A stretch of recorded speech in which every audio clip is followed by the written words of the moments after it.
Olá, gente, bom dia. Estamos nos reencontrando, né, depois do período de férias, estamos retornando com nossas aulas online. Essa é a nossa primeira aula, nosso primeiro encontro desse ano 2021, nosso primeiro encontro no quinto ano, né?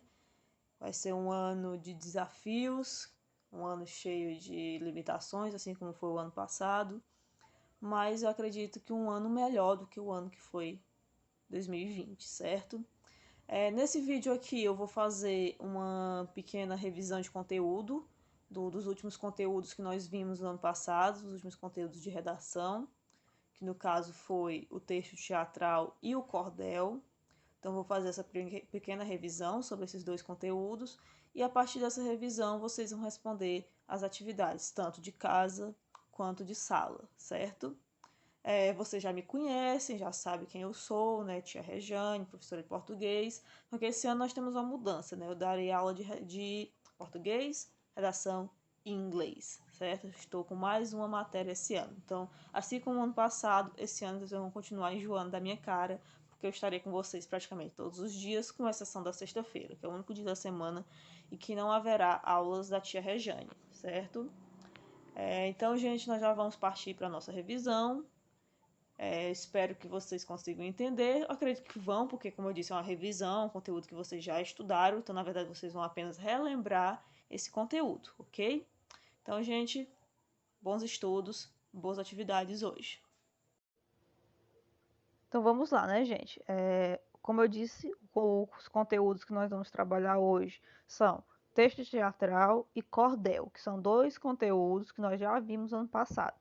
Inclusive, eu tenho aqui duas definições, uma definição para cada um desses textos, que são as definições que nós trabalhamos no ano passado, no livro de vocês do ano passado, no livro do quarto ano, né? O que é que dizia sobre o texto teatral? Dizia que o texto teatral, também conhecido como texto dramático, é escrito com o objetivo de ser encenado, por isso apresenta rúbricas e falas de personagens.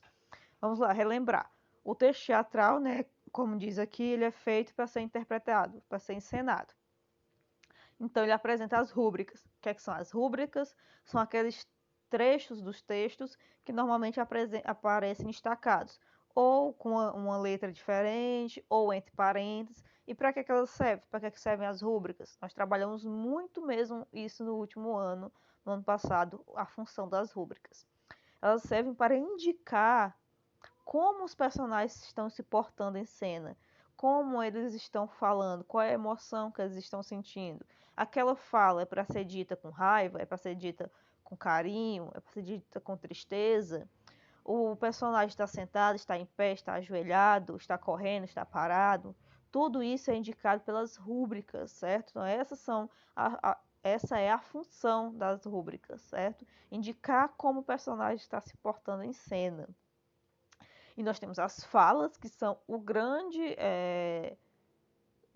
marco, né, do texto teatral. Ele é feito apenas por falas. No texto teatral, você nem sempre vai ter um narrador.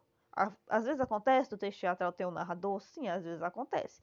Mas é bem pouco comum. É muito mais comum que não tenha o narrador. Então, aí você me pergunta, então como é que a gente descobre as características dos personagens? É, como é que eles são? Como é que a gente descobre se não tem narrador? A gente descobre pelas falas, pelo que o próprio personagem diz sobre ele, pelo que os outros personagens dizem sobre ele. Então as falas, elas são muito importantes, elas têm uma função central dentro do texto teatral. E os personagens, que é outra peça importantíssima, talvez a mais importante, porque não tem como você encenar uma peça teatral, né, um texto teatral, se você não tem personagens, né? Então os personagens eles vão ter características, né?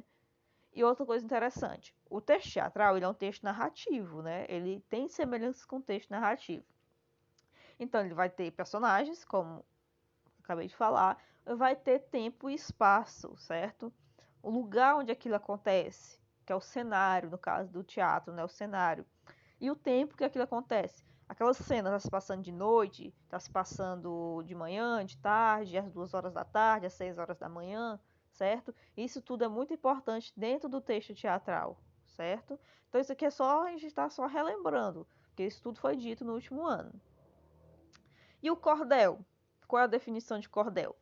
O cordel é um tipo de poema de origem oral que apresenta histórias narradas em versos rimados. Antigamente eram impressos em folhetos. Nos dias atuais também podem ser encontrados em livros, revistas, jornais e na internet. Em geral são ilustrados com xilogravuras. Então vamos lá. Como já disse aqui, o cordel é um tipo de poema, né? Então ele vai ser escrito em quê? Em versos e estrofes, como todo poema. E nós temos no cordel histórias narradas. Então o cordel, ele além de ser um tipo de poema, ele é uma narrativa. Só que uma narrativa que vai ser escrita através das rimas, né, nos versos rimados. Isso é importante observar. O cordel, ele vai ser sempre rimado. Nem todo poema tem rima. Poema no geral, mas o cordel tem.